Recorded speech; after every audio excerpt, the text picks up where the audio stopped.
بسم الله الرحمن الرحیم.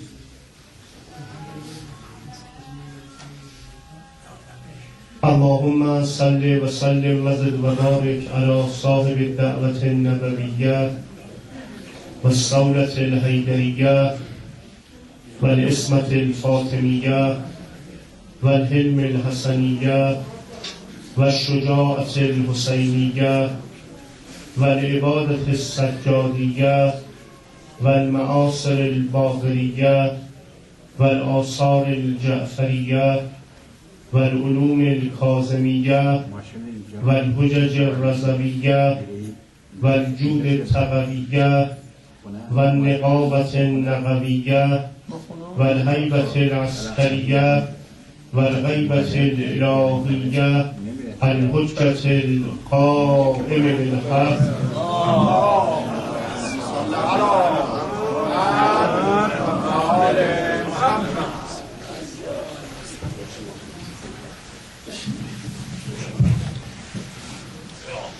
فأحسنت بالملك الحي الذي لا يموت واعتصمت بالعظمة والقدرة والملكوت واستعنت بالعزة والعدل والجبروت عن كل ما أخافه وأحذره.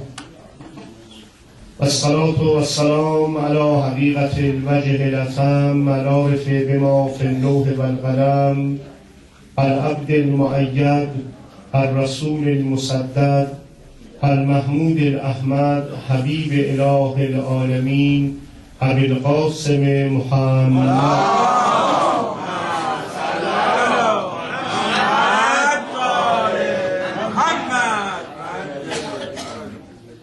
و علی آله الطیبین الطاهرین سیما بقیة الله فی الأرضین و اللعن الدائم علی اعدائهم اجمعین من الآن الی قیام یوم الدین.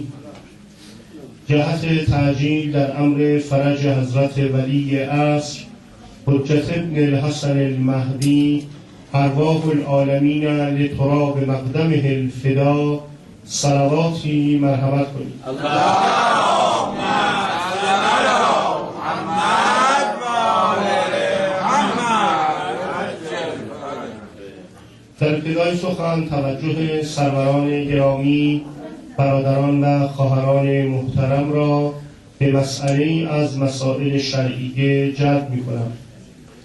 ابتدا به دنبال مسئله‌ای که روز گذشته در باب نذر و عهد مطرح شد، تذکری رو در این محفل محترم به من دادند که به صورت عمومی برای آقایون و خانم‌ها و به خصوص برای خواهران محترم مطرح کنم در ارتباط با نذرها و نذوراتی که بعضاً برای این مجلس یا مجالس اهل بیت می شود. به طور کلی مراقب باشیم اگر نذری میکنیم، اگر کار خیری میکنیم، نذر و کار خیر ما برای دیگران ایجاد مشکل نکنیم. به مثلا شما فرض کنید نذر کردید که به عنوان مثال 5 کیلو شکر یا یک فرض کنید کله قند بدید برای مجلس امسال منزل آقای نقشبانی. به عنوان مثال از میکنم که در این مجلس مطرح. البته خب شما این کار رو باید بکنید، ولی هیچ الزامی برای صاحب خونه نمیاره که او هم همین کار رو انجام بده، چون او که نذر نکرده. ولی به هر حال گاهی این مسائل ایجاد مشکل میکنه. این قند آورده میشه، بعد مثلا قند احتیاجی نیست، خب از قبل قند بوده و شما هم نذر کردید که در همین مجلس مصرف شه. اینا ایجاد مشکل میکنه. لذا وقتی نذر میکنید این توجه رو داشته باشید برای دیگران ایجاد مشکل نکنید. که بنده خدایی از بستگان صداقی دور ما نذر کرده بود که دختر خانم 7 ساله 6 ساله دارن نذر کرده بود که در تمام تابستان منزل مادر بزرگش تهران پاس بود، خودشون هم طرفای شهرک نذر کرده بود که تمام تابستان مادر بزرگ من روزی 1 دونه بستنی برای من بیاره به من بده و الا چشم خاله من کور بشه. بچه‌ها خانم بچه نذر کرده بود مادر بزرگ بستنی بیاره و الا چشم خاله کور بشه. خب این نذر نیست، ولی این بنده خدا به دلش آمده بود. میگفتن تمام تابستان این بنده خدا خانم محسن از تهران پاس هر روز ماشین میره، آژانس میگرفت میرفت اونجا، یه بستنی میگه میاد بچه پیشش رو با دخترش کور نشه. خب حالا این البته بچگانه است، ولی گاهی وقتا بزرگان هم همچین کارایی میکنن. خب شما نذر کردیم برای اهل بیت مصرف بشه، میارید اینجا نیاز داشتن میرید اینجا، نه میرید جای دیگری که به جا بشه. لذا توجه داشته باشید نذرها، کارهای خیر، عهدها، پیمانها برای دیگران ایجاد مشکل نکنید.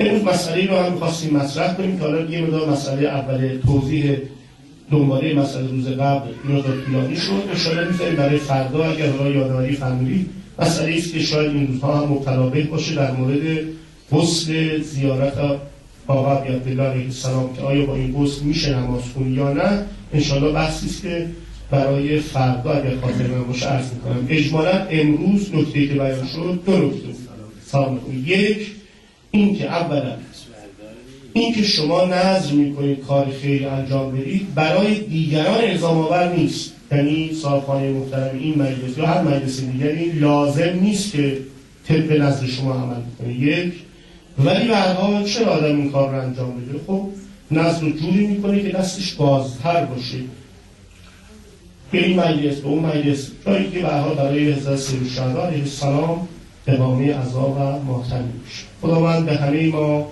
توفیق عمل به واجبات و مستحبات، پرهیز از محرمات و مکروهات عنایت فرماید. صلواتی مرحمت کنید.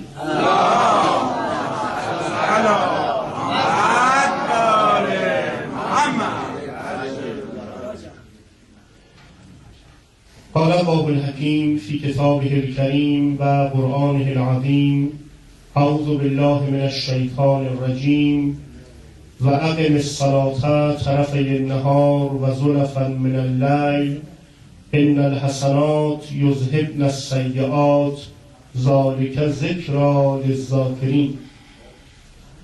خداوند را شاکر و سپاسگزاریم که امروز هم توفیق نصیب ماست، عمر همچنان باقی است و در کنار سفره حضرت رقیه خاتون مثل میلیون ها انسان که دیشب و امروز به ساحت مقدس این بیبی دو عالم و ریشه های چادر کوچک این فاطمه صغیره کربلا متوسلن، ما هم به کنار این درگاه آمدیم و انشاءالله از عنایات ویژه این بیبی بهره‌مند خواهیم.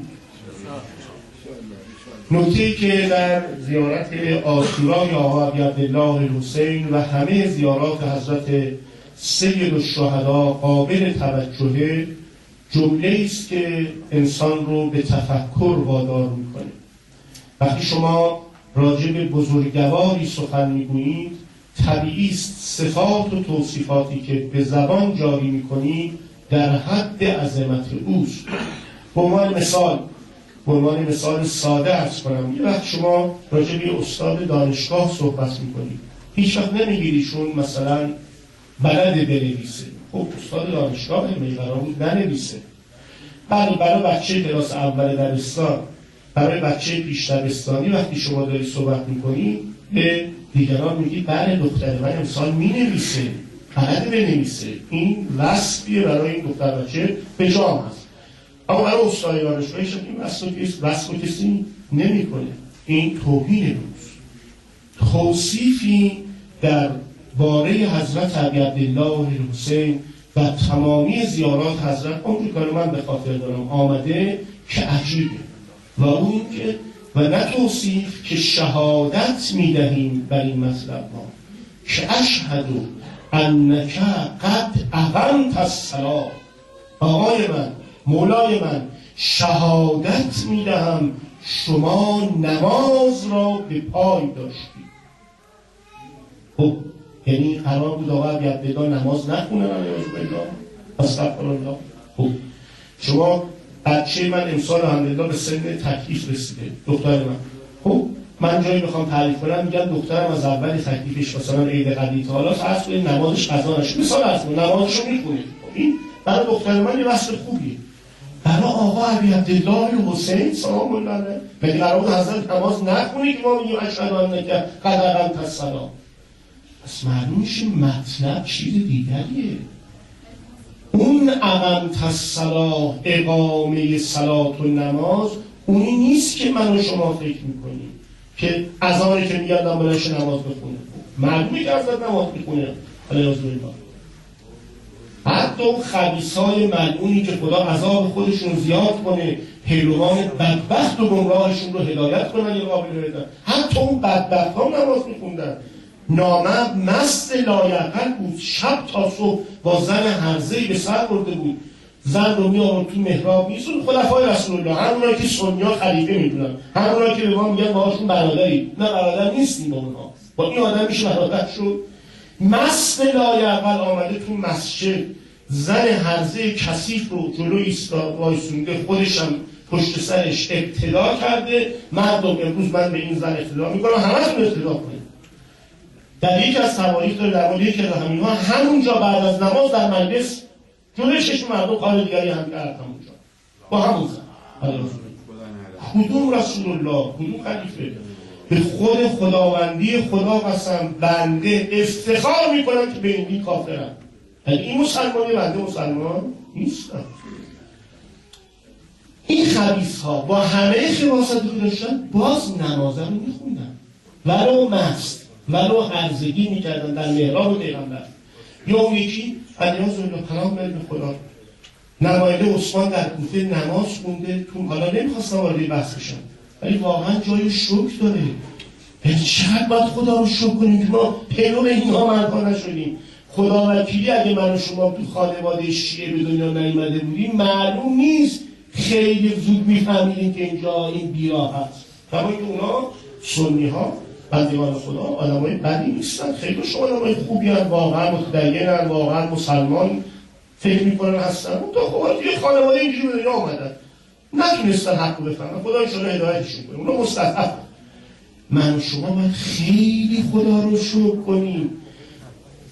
یه بار عرض کردم سال 42 شمسی، 4 مرداد سال 42 شمسی بین الطلوعین، همزمان با زمانی که بنده به این دنیا آمدم هزارها کودک دیگه به دنیا آمدن، ولی من افتخار داشتم توی خانواده شیعه به دنیا بیام. شما افتخار داشتید توی خانواده شیعه به دنیا بیام. هزارها نفرم جاهای دیگه به دنیا آمدن. نماینده عثمانی که عرض می‌کنم تمامی از کتب اهل سنته، از کتب شیعه نقل نمی‌کنم. کامل نسیج 4 مراجع کنید. از نماینده عثمان اومده تو مسجد کوفه پیش نماز شهر امام جمعه شهر نماز خونده. اون چنون مست بود که بعد از نماز عذر میخوام محتویات معده نجسش رو بیرون ریخت تو محراب و کسی جرأت نکرد محراب آب بکشه. مسجد میدونید آب کشیدنش واجبه، کسی جرأت نکرد تا سید جبر این کار انجام داد. پرانتز بسته چقدرتون هدره، حالا من نمیخواستم وارد این وادی بشه. خدا رو شکر هر که گریزد ز خراجات شاه، هر که گریزد ز خراجات شاه با کش قول پیابان شاه. کسی که در خانه امیرالمؤمنین در دیگر رو بگوه باید هم گرفتار این حیوانات بشه. یه حیوان که اونها اطلاق بشه باید هم باشه. خدا رو 100,000 مرتبه شد. خدا رحمت کنه پدران و مادران که دست ما رو با یا علی گرفتند و بلند کام ما رو با یا حسین برداشتند. چقدر گردن ما حق دارن، چقدر گردن ما حق دارن. اگر رفتن، اگر زنده هستن، خدا سایه‌شون رو بر سر ما مستدام بداره و طول عمر با برکت اونها عنایت کنه. به هر حال برگردم به بحث خودم، در جامعه اسلامی حتی یک روز نماز تعطیل نشده، حتی یک روز. نمازهای جمعه همیشه برقرار بوده، یعنی از زمان رسول خدا، خلفای ظالم تا آخر نماز جمعه ترک نشده، نماز ترک نشده، مساجد پر بوده.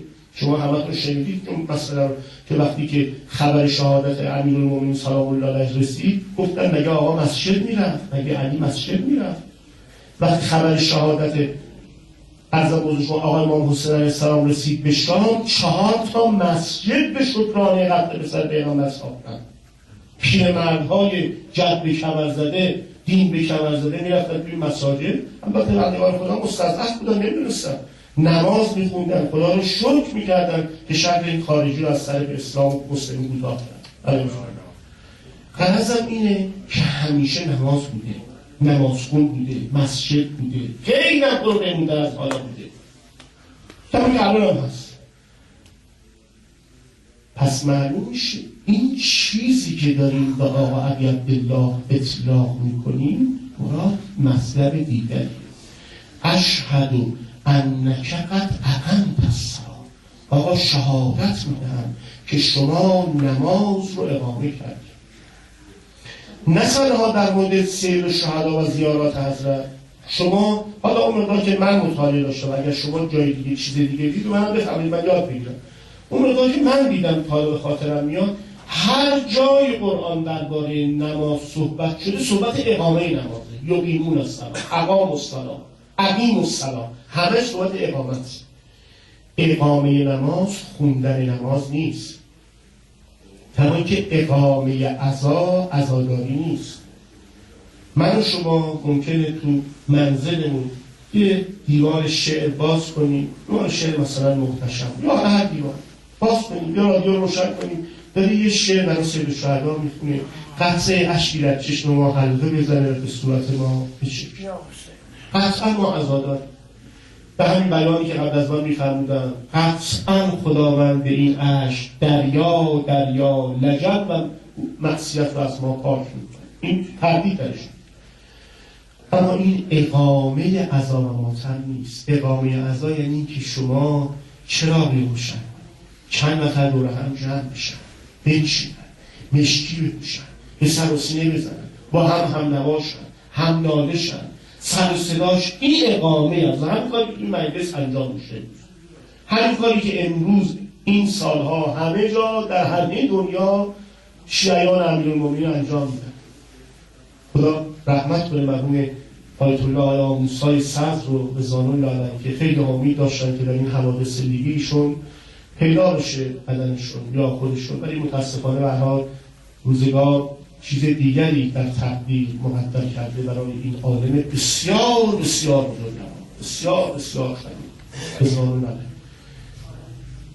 دختر ایشون یا پسرشون خاطرم نیست، پسرشون برای من نقل می‌کردن، میگفت اگه اشتباه نکنم، میگفتن که یه سال من الجزایر دعوت داشتم برای مناسباتی و همین کارهای سیاسی.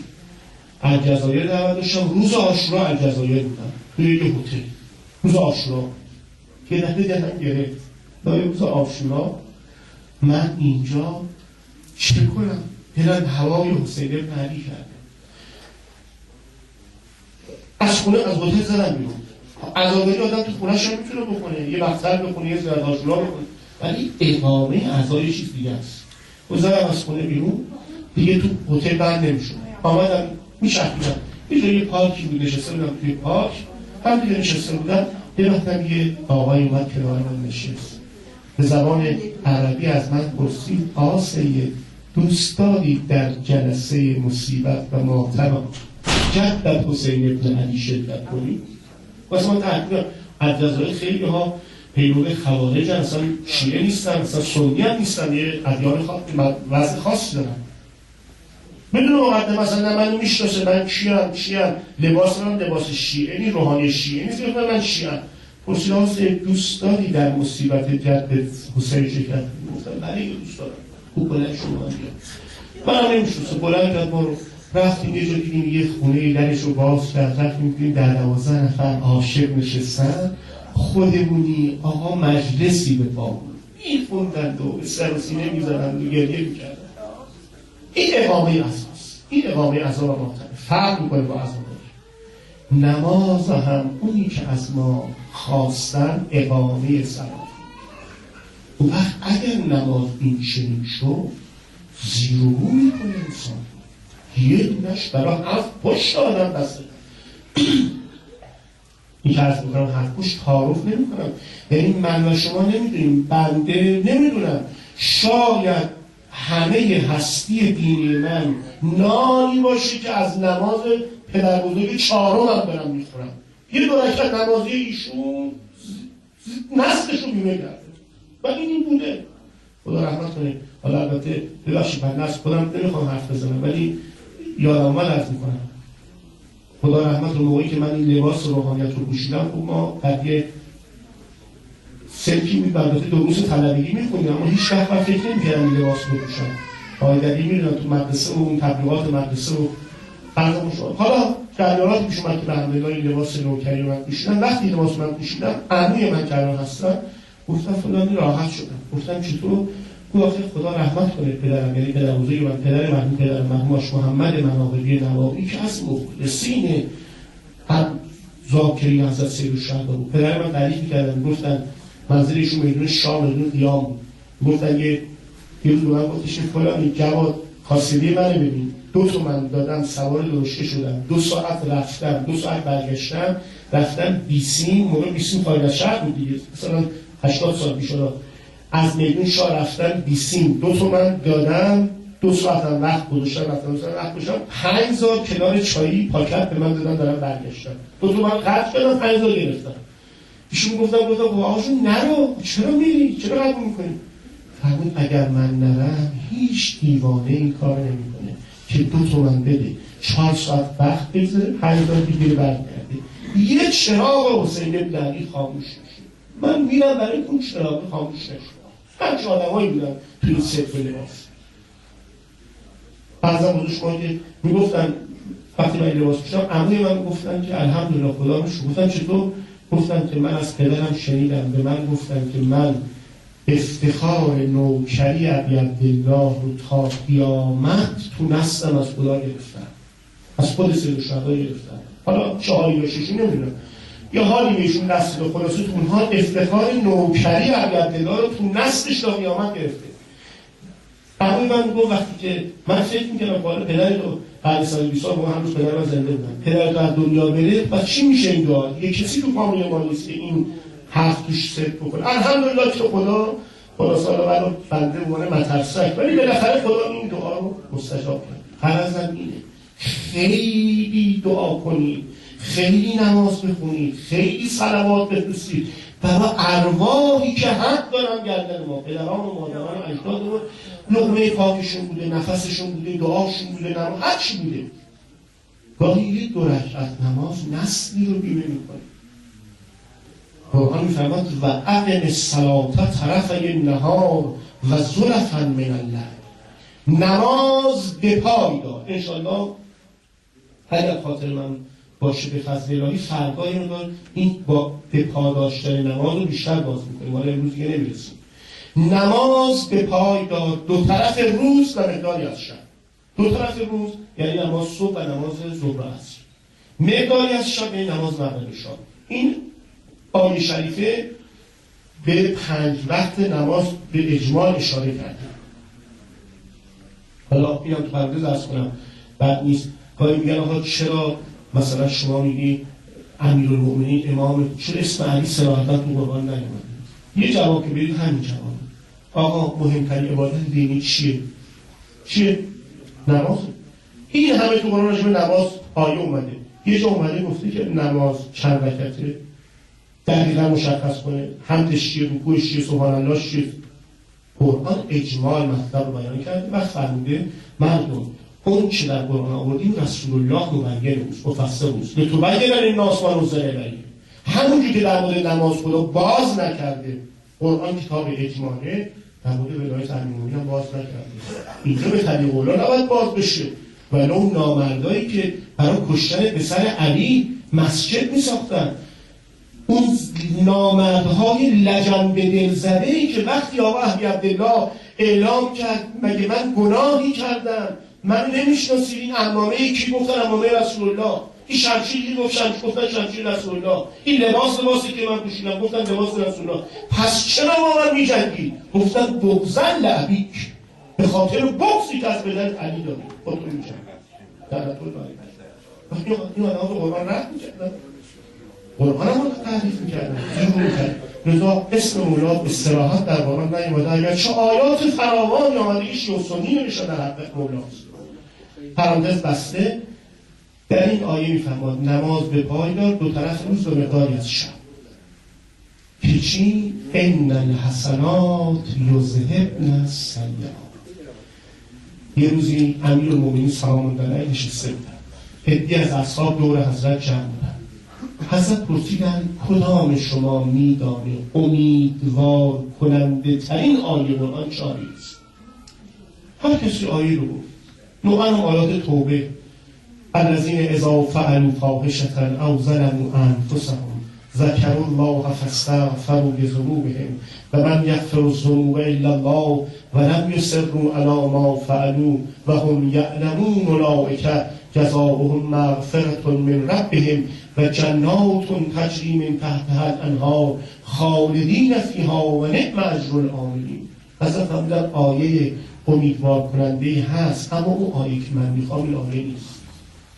یکی دیگه آیه دیگری رو خون، یبدل الله الا من تاب و آمن و عمل عملا صالحا فاولئک یبدل الله سیئاتهم حسنات. اگر کسی توبه کرد نه تنها گناهش پاک میشه، خداوند گناهش رو بدل به ثواب میکنه، معصیتش رو بدل به اطاعت میکنه. 70,000 پله در چاه تباهی سقوط رو تغییر میده به 70,000 پله در نردبان کمال عروج. حضرت فرمودن آیه امیدوار کننده هست، اما اونی که من میخوام این نیست. هر کسی چیزی گفت. پس بدم یا امیرالمومنین شما آشناتر به قرآنی، شما بفرمایید. حضرت فرمودن روزی محضر رسول خدا نشسته بودیم، پیغمبر خدا همین سوال از اصحاب پرسیدن. الله تعالی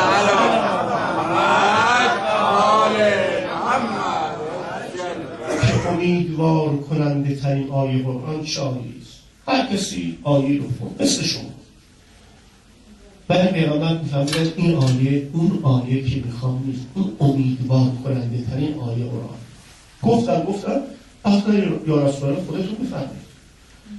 حضرت این آیه رو خوندن طبق روایت و اقم الصلاة طرفی النهار و زلفا من الليل ان الحسنات یذهبن السیئات ذلک ذکری للذاکرین. نماز به پایدار دو طرف روز و مقداری از شب که حسنات گناهان را میبرند و میشویند. این تذکری است برای هر که پندپذیره. یعنی در خانه اگر کس هست یک حرف بس است، گفتیم راه نجات. بعد خود پیغمبر توضیح دادن، فرمودن کسی که وضو میگیره همزمان با ریزش آب از اعضاء وضو گناهان اون شسته میشه و میریزه. شما امروز وضو که میگیرید اینجوری وضو میگیرید. ببینید وضو چه میکنه با شما، چه میکنه. امام سجاد رد میشدن به مستحقی کمک کردن. راوی میگه دیدن آقا که جلو رفتن آرام دستشون رو زیر عبا بالا بردن و بوسیدن دست خودشون. حسنم آقا دستتون بوسید؟ فرمودن بله. حسنم چطور؟ فرمودن برای اینکه صدقه قبل از آنی که در دست نیازمند قرار بگیره در دست خدا قرار میگیره. دستی رو که به دست خدا خود بوسیدن. یه بزرگوار رو همین ماجرا دیدن مرحوم علامه طباطبایی همین سوال کردن، همین پاسخ دادن به روایت امام سجاد عمل کرد. شما یه 5000 صدقه اینجوری بدید که بعدش دستتون رو ببوسید. ببینید چه میکنه با روح شما. نماز وضو رو بگیرید، همینجوری داری وضو میگیرید احساس کنید که داره گناهان میریزه. نه تلقین کنید، یعنی توجه کنید، چون اختلاف اعمال اختلاف بصیرته. بنده منبر میرن، حاج مقدس هم منبر میرن، همین مرحوم آش عباس قمی هم که اسم شریفش بردن ایشون هم منبر میرن. منبر هم منبر آش عباس یکیه. حالا برای مطلبش از اون بهتر باشه رو فرض. آش عباس قمی دریا معرفت و بصیرت تو وجودش موج میزنه. لذا امروز میلیاردها به صدها میلیون نفر وضو میگیرن، اما این وضوها به اندازه تعدادشون متفاوته. چرا؟ چون نیت ها متفاوته، چون بصیرت ها متفاوته. همزمان با ریزش قطرات آب از اعضاء وضو گناهان پاک میشه. این دوزه مقدمه است. حالا وقتی یه وایساد رو به اذا استقبل به وجهه و قلبه، وقتی رو به قبله ایستاد، اما نه فقط با دل، یعنی دلش رو هم به طرف خدا کرد. یعنی دیگه فکر منبرش نبود، فکر کاسبیش نبود، فکر حقوق بازنشستگیش نبود، فکر زنده‌باد و مرده‌بادش نبود، فکر انتخابات مصر و کوفت و زهرمار این ور اون ور دنیا نبود. ما همه جا رو الحمدلله داریم کنترل می‌کنیم، خدا رو شکر. هیچ کجا فکرش نبود. فقط فکرش این بود که ایاک نعبد و ایاک نستعین. خدایا در خانه را از همه جا بود. کسی که اینجوری وایساد به نماز، پیغمبر خدا فرمود به نص صریح این آیه قرآن که ان الحسنات یذهبن السیئات، از نماز فارغ نمیشه مگر اینکه هیچ گناهی در نامه عمل اون نمیمانه. تعبیر روایت مثل روزی که از مادر متولد شده پاک. ما روز اول بلوغمونم پاک بودیم الحمدلله، ولی بنده 13-14 سال تو دنیا بودم، وارد شدم. به هر حال این گرد و غبار دنیا آدمو میگیره، ولی روز اول تولد که دیگه پاکم نه بودم جایی که آلوده میشم. کسی که نماز میخونه نه مثل روز اول بلوغش، نه مثل روز تولدش به نص پیغمبر. اگر با این نماز اینجوری نماز بخونه پاک میشه. پیغمبر خدا فرمود این آیه امیدوار کننده ترین آیه قرآن. امیرالمومنین فرمود، پیغمبر فرمود که این آیه امیدوار کننده ترین آیه قرآن. خود قرآن میفرماد که این آیه امیدوار کننده ترین آیه قرآن. چرا؟ چون محال کسی روزی 5 باید خود پیغمبر فرمود اگر نهر آبی در برابر منزل شما جاری باشه روزی 5 نوبت در شستشون کنید، خودتون و لباستون. احتمال اینکه ذره آلودگی در شما باشه هست، مثلا خوب نیاد استادم 5 بار در روز. حضرت فرمود طبق روایت نماز جاری زلال بندگی و عبودیت. کسی که روزی 5 بار در این چشم شستشون میکنه آلودگی در میکنه. اونی که از ما خواستن اقامه نماز و اونی که در زیارت عاشورا در مورد حضرت سیدالشهدا شهادت میدیم اینه. نمیگیم نماز میخونیم، میگیم آقا شهادت میدهم که شما نماز رو اقامه کرد. ظهر روز عاشورا وقتی آمد ابو ثمامه ساعدی، خدا به حق امام زمان روزی کنه مجددا و مکررا با معرفت، انشاءالله قبل قبور مطهر شهدای کربلا را از نزدیک زیارت کنیم. اون ذریحی که اسامی طلایی اولیاء خدا که قبل از زمین در عرش خدا نوشته شده، بالای او ثبت ردیف سوم نام ابو ثمامه ساعدی یا سیداوی رو می‌بینید. همون آقایی است که خدمت سیدالشهدا رسید: آقای من، مولای من، اگر قرار امروز ما جانمون رو در راه شما بدیم، آقا وقت زواله، اذان ظهره، میشه نماز ظهر رو بخوانیم در عقاب شما؟ شما سرحد رسول کنید جنگ میدان. نه، من چک برگشتی دارم، نمیتونم نماز بخونم، حواسم جمع نمیشه، صبر میکنم یادم آخر در غروب النزول جنگ نبرد یک به یاران عبیعتی رو دارن زمین میفتن، قطعه میشن، بچه ها میپنان تو اون شرایط. حضرت رو دارن تو سوال مالش وقت نماز اولی قطعه رو دیتر میخونیم تا گفت نماز. حضرت نگاهی به آسمان کردن: جعلک الله من المصلین، خدا تو رو از نماز گزاران قرار بده. بعد حضرت نماز خوندن که میدونید چجوری نماز خوندن. بی انصاف های بی دین وقتی حبیب بن مزاحم فریاد زد دست نگهداری پسر پیغمبر نماز بخوانه، علی آزمالله گفتن یا حسین نماز مشکلی از تو حل نمی‌کنه که حبیب حمله کرد. 2 نفر از یاران ابی عبدالله مقابل حضرت ایستادن، سینه هاشون رو سپر کرد. تیر برو به چشم من، به چشمه مهر هستی حسین ابن علی کاری نداشته باش. تیر برو به قلب من، به قلب تپنده عالم حسین ابن علی کاری نداشته باش. وقتی نماز حضرت تموم شد، سید بن عبدالله حنفی، همون آقایی که روز شب عاشورا گفته بود اگر 1000 بار منو بکشن زنده کنن باز شمشیر به دست میگیرم و میجنگم تا مرگ رو یک قدم از یک جوان هاشمی دور کنم، سید بن عبدالله حنفی به خود میپیچید، ناله میکرد: یا رسول الله میدانی چه دردی تحمل میکنم تا فرزندت نماز بخوانم. و با سلام حضرت سلام جان داد، شهید شد. 13 چوبه تیر به بدنش نشسته بود، اونم تیری که او رفته بود طرفش، نه تیر بیاد طرف بود. امشب یه سنجاق تربیت کف دستتون بزنید، یه فشار بدین، اون وقت میفهم آدم تیر یعنی چی. تیری که میدره و پاره میکنه، اونم تیری که شما بری طرفش، اونم تیری که شما بری طرفش. کجایید شهیدانه خدایی، بلا جویان دشت کربلایی. کجایید ز جان و جا رهیده، پرند طرز مرغان هوایی. چون تو عالم کسی با این یاران عبدالله میتونی مقایسه کنی؟ با خاک پای غلامسیاه نمیتونی کسی مقایسه کرد، با خاک پای غلامسیاه کرد. السلام علیک یا ابا عبدالله و علی الارواح التي حلت بفراق. علیک منی سلام الله ابدا ما بقیت و بقی اللیل و النهار ولا جعله الله آخر العهد منی لزیارتی. السلام علی الحسین و علی علی ابن الحسین و علی اولاد الحسین و علی اصحاب الحسین. دلها امروز هر کجا سیاهی حسین برپاست، در اون حرم کوچک و با صفای اون 3 ساله نازدانه است.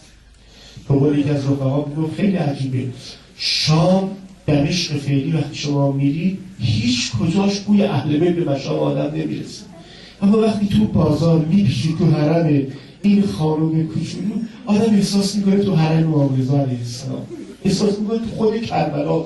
اصلا هوا مثل که عوض میشه، یه جور غریبه، یه جور غریبه.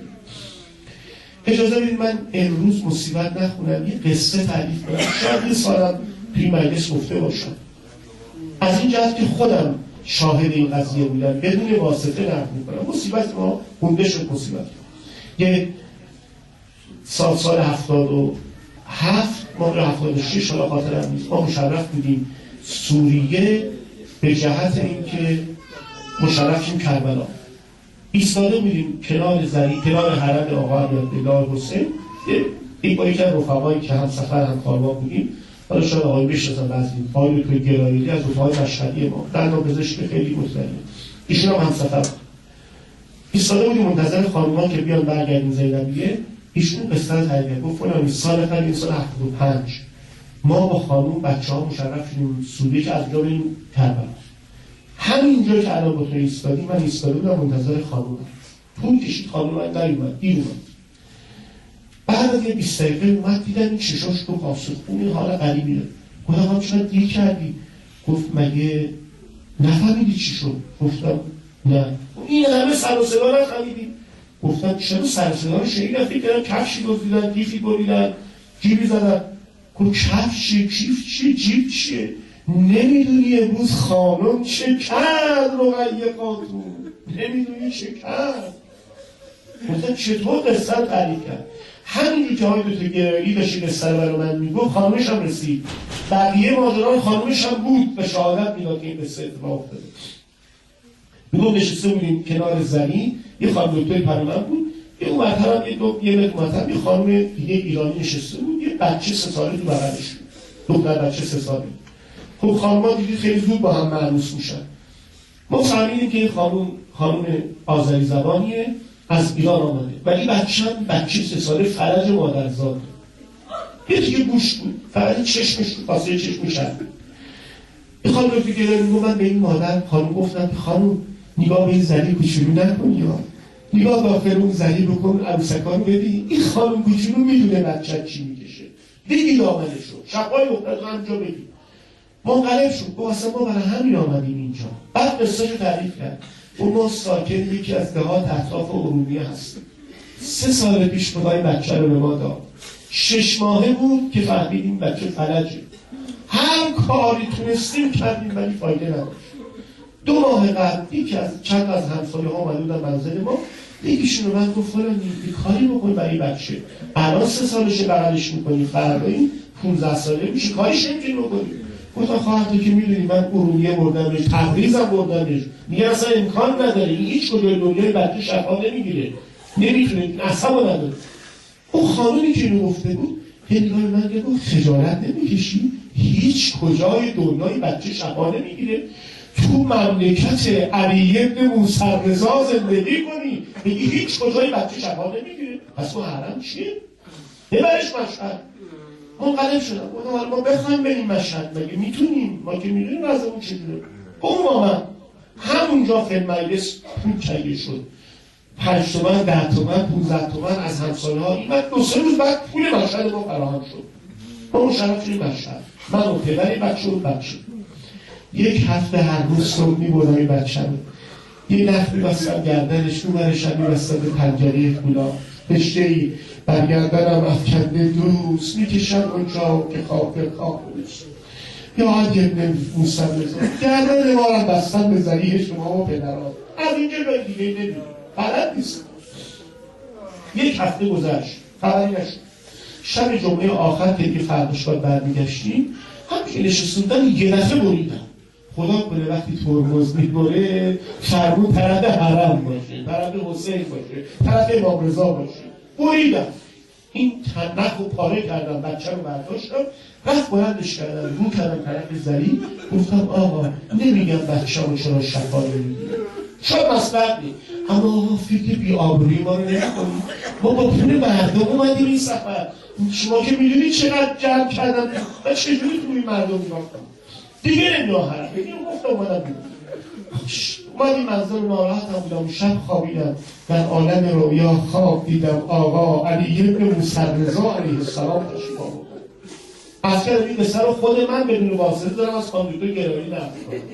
آقا علی بن موسی رضا آمدن دیدم حضرت سرشون پایینه مثل که از من خجالت میکشن. فرمودن خواهر من چرا اینقدر آتش به دل من میزنی؟ آخه شفای دختر تو دست من نیست، شفای دختر تو حواله شده به عمم رقیه در شام، دست من نیست. اینو گفت از خواب پریدم. خیلی گریه کردن، عذرخواهی کردم از امام رضا علیه السلام. آمدیم دهمون. بعد از مدتی چند روزی همسایه ها جمع بودن، یکی باز یک تیکه پرون گفتم بی خود تیکه نپرون. خدا آقا فرمودن شفای دختر در سرد کوچولوشون رقیه خاتون. خلاصه دوباره همسایه ها رو افتاد از این و اون و قرض الحسنه پول سفر ما رو جور کردن.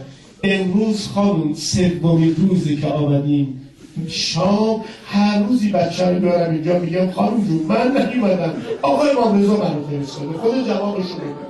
خلاصه میگم من خیلی مقرب شدم، بچه رو بوسیدم و بغلش کردم بوسیدم، دادم دست خانم به تو بغل دستی اومدم به شما بگم که کمی دیر شده نگران نشید. همین که اومدم یه 10 قدم که اومدم یه وقت صدای فریادی رو گوشم رسید. برگشتم دیدم این خانم دکتر قش کرده افتاده، این بچه دویده طرف زری رو گرفته، هی میگه رونای خانم کجا رفتی خانم کجا هستی خانم. ریختن تکه کردن لباسای بچه رو. فقط من تونستم این بچه رو برسونم به خادم افغانی حرم که جانش در خطر بود. رقیه خاتون امرو ما رو فرستادن در خانه شما، نه ما امرو هر چی گرفتاره دردمنده ارمنیه هر کی عشق شما داره در خانه شما نشسته. حاشا که نگاهی نکنید. ما میدونیم دعای شما خیلی زود مستجاب میشه. آخه یه روز یه شب تو شام تو خرابه سراغ بابا گرفتی، بهانه بابا گرفتی، هنوز ساعتی نگذشته بابا آمد، اما برخلاف همه پدرها این پدر با پا نیامده. آخه بدنش کربلاست، زیر سم ستونان لگدبال جفا، شرحه و قطعه است. این پدر با پا نیامد، اولین پدری که با سر به دیدن دختر آمده. رقیه دوید سر رو به سینه چسبون، بابا من لذی قصه بریدن پیرگی گردنت رو بریده بابا نبودی ببینی همم رو تازیانه میزدن بابا. اونقدر بابا گفت تا روح بلندش از کالبد صغیرش پرید و به بابای غریبش ملحق فیا لیتنا کنا معهم فنفوز فوزا عظیما. اشکاتون رو پاک نکنید. من دعا نمی کنم، فقط 5 نوبت این آیه شریفه رو خدا جای دیگه بلد نیستیم. اگه هست بگو بریم. ما امروز آمدیم در خانه حضرت رقیه. مشکلات خودمون، مشکلات خانواده هامون، شیعیان مظلوم دنیا، شیعیان بحرین، شیعیان عربستان، هر شیعیان عراق که پرپر میشن از دست این وهابی ها، همه رو مد نظر میگیریم. حوائج مولامون، امام زمان و فرج حضرت، همه رو مد نظر بگیریم. اعوذ بالله، قرضداران، بیماران، همه. اعوذ بالله من الشیطان الرجیم. بسم الله الرحمن الرحیم. امن یجیب المضطر اذا دعاه و یکشف السوء. امن یجیب المضطر اذا دعاه و یکشف السوء. امن یجیب المضطر اذا دعاه و یکشف السوء. امن یجیب المضطر اذا دعاه و یکشف السوء. اما یجیب المضطر اذا دعاه و یکشف السوء. یک دعا میکنم خدایا هر کس به هر امید و حاجتی در دل امروز کنار تربت رقیه خاتون از با دل نزدیک از راه دور نشسته، خدا حوائج همه برآورده به خیر بفرما. به سورت مبارکت الفاتحه.